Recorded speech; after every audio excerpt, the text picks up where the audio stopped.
Hello everyone, Sam here at Solo, and this video we're going to be talking about image cues, how to set them up, how to use them and trigger them.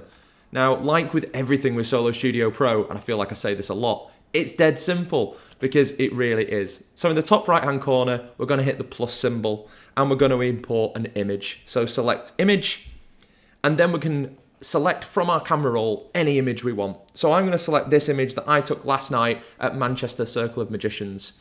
Now you can select as many photos as you want, but obviously it'll just take longer to import them all. So I'm just going to select this one and click add. And there you go. It pretty much did it instantly. Now this is a 2018 iPad Pro.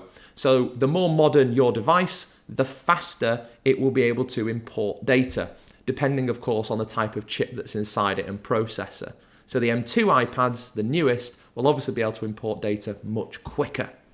Now, if I have a look in the bottom right-hand corner here, you can see that image cue has appeared and it's got a weird name. That's the image file name. So I can change that, obviously. I'm going to go into the settings, and as you can see, I can change the name.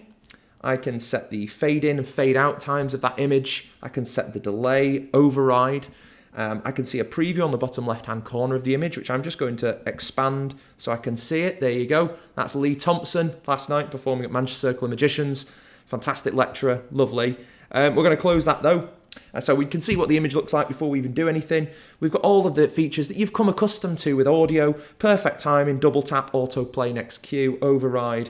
The only thing different about images is the display time.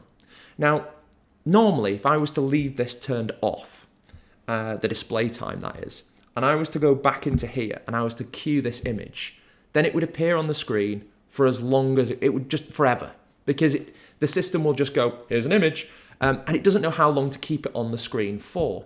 So that's why if you want to have it on the screen for a set amount of time, you can set that amount of time in the display time setting. So just for argument's sake, I am going to enable my output because this cue won't work unless your HDMI output is enabled. So we've enabled it, and now I'm going to click that cue, and as you can see, it fades in that image of Lee performing. And if I tap that cue again, it will fade out. Or if I was to use double tap, it would fade it out.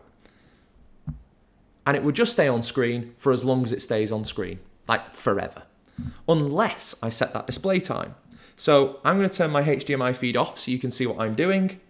And I'm going to go back into that cue, and I'm now going to set a display time of 5 seconds. With a 2-second fade in, 2-second fade out. Let's go for 6 seconds.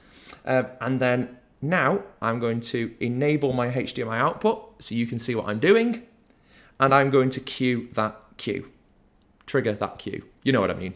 So I'm going to tap it, it fades in, 1, 2, 3, and it's fading out already. So there we go. So you can see the display time can be used to show an image for a short period of time, long period of time, and to create cycles of images.